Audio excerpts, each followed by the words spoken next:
Welcome to official languages YouTube channel. First వీడియోలో మనం అసలు సెంటెన్స్ అంటే ఏంటి, వెర్బ్ అంటే ఏంటి, అట్లాగే దాన్ని కంటిన్యూస్గా ఒక 20 వెర్బ్స్ని హిందీలో మనం ఒక 20 క్రియల్ని మనం నేర్చుకున్నాం ఫస్ట్ వీడియోలో. ఇది దాని కంటిన్యూస్ వీడియో. సెకండ్ వీడియో ఇందులో ఒక 20 వెర్బ్స్ని అంటే ఒక 20 క్రియల్ని మనం నేర్చుకుందాం. ఇందులో ఫస్ట్ వన్ మిల్నా. మిల్నా అంటే కలవు, అంటే ఎవరినైనా మనం కలవండి అని చెప్తుంటాం కదా, దాన్ని హిందీలో మనం మిల్నా అని పిలుస్తాం. ఇంగ్లీష్లో అయితే మీట్, ఇంగ్లీష్లో మీట్ అని మనం పిలుస్తాం. Next one సునానా.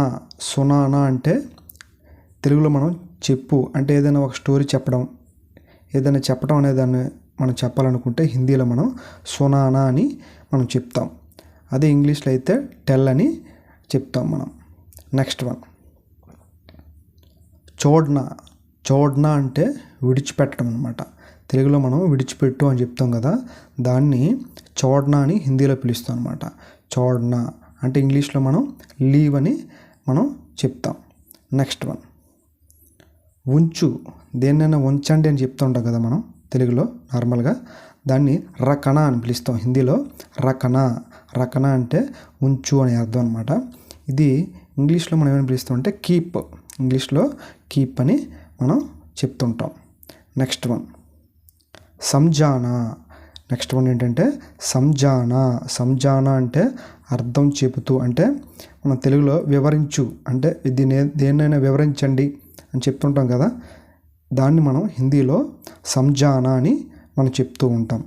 అదే ఇంగ్లీష్లో అయితే ఎక్స్ప్లెయిన్, ఇంగ్లీష్లో మనం ఎక్స్ప్లెయిన్ అని అంటాం. నెక్స్ట్ వన్ ఉటానా. హిందీలో ఉటానా అంటే తెలుగులో మన దేనంటే ఎత్తు, అంటే దేన్నైనా మీరు చెయ్యెత్తండి, లేదా ఈ మూటని లిఫ్ట్ చేయండి, ఈ మూటని ఎత్తండి అని మనం చెప్తూ ఉంటాం కదా, అది హిందీలో ఉటానా. ఉటానా అంటే ఇంగ్లీష్లో లిఫ్ట్ అని అర్థం. Next one బైట్నా. బైట్నా అంటే తెలుగులో కూర్చోవటాన్ని మనం హిందీలో బైట్నా అని మనం పిలుస్తాం. అది ఇంగ్లీష్లో అయితే సిట్, ఇంగ్లీష్లో సిట్ అని అంటాం. నెక్స్ట్ వన్ నడుచు అంటే నడవటాన్ని, నడుస్తూ ఉంటాం కదా, నడవటాన్ని మనం హిందీలో ఏమని పిలుస్తాం అంటే చల్నా, హిందీలో చల్నా అని పిలుస్తాం. ఇంగ్లీష్లో అయితే వాక్, ఇంగ్లీష్లో వాక్ అని మనం పిలుస్తూ ఉంటాం. నెక్స్ట్ హిందీలో అయితే నహానా, హిందీలో నహానా, తెలుగులో స్నానం చేయటాన్ని హిందీలో నహానా, బాత్ టబ్. నెక్స్ట్ వన్ నిద్రపోవు. నిద్రపోవు అంటే మనం పడుకోవటం కదా, జనరల్గా పడుకుంటాం కదా, దాన్ని హిందీలో సోనా, హిందీలో సోనా అని మనం చెప్తాం. ఇంగ్లీష్లో అయితే స్లీప్, ఇంగ్లీష్లో స్లీప్ అని చెప్తూ ఉంటాం. నెక్స్ట్ వన్ పాడు.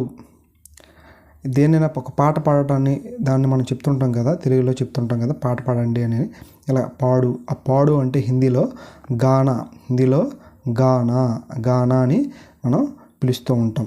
దాన్నే ఇంగ్లీష్లో అయితే సింగ్ అని చెప్తూ ఉంటాం, ఇంగ్లీష్లో సింగ్ అని చెప్తూ ఉంటాం.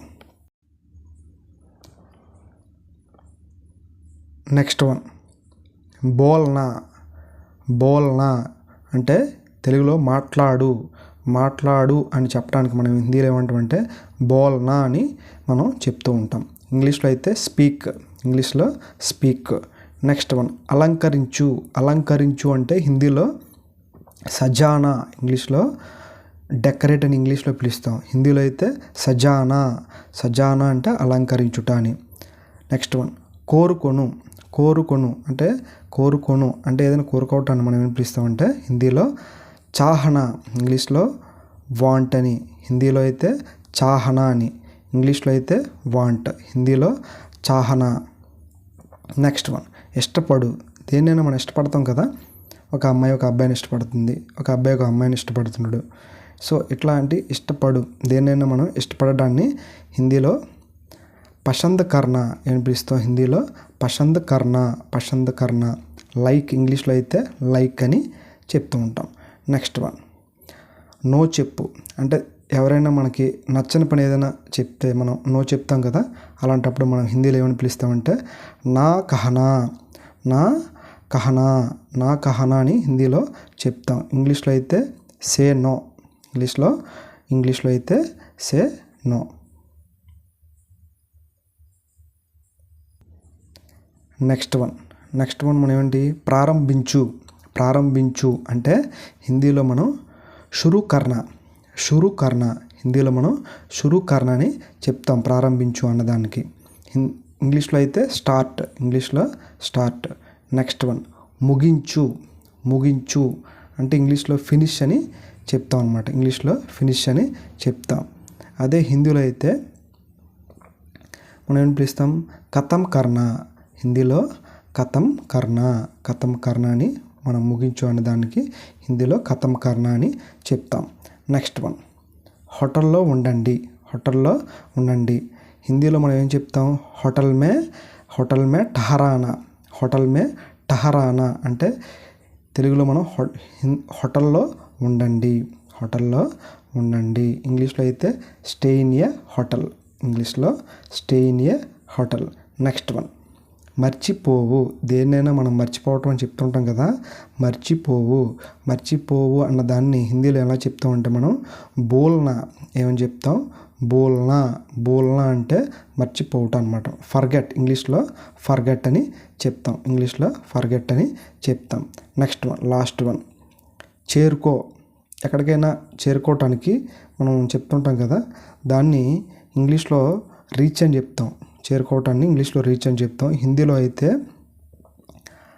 పహుంచనా ఏం పిలుస్తాం, పహుంచనా అని హిందీలో పిలుస్తాం. దీన్ని చేరుకో అన్నదాన్ని. ఓకేనా, ఇంగ్లీష్లో రీచ్ అని చెప్తాం. ఈ వీడియోలో మనం ఒక 20 క్రియల్ని మనం నేర్చుకున్నాం. అలాగే నెక్స్ట్ వీడియోలో ఇంకొక 20 క్రియల్ని మనం చూద్దాం. ఓకేనా, థ్యాంక్ యూ.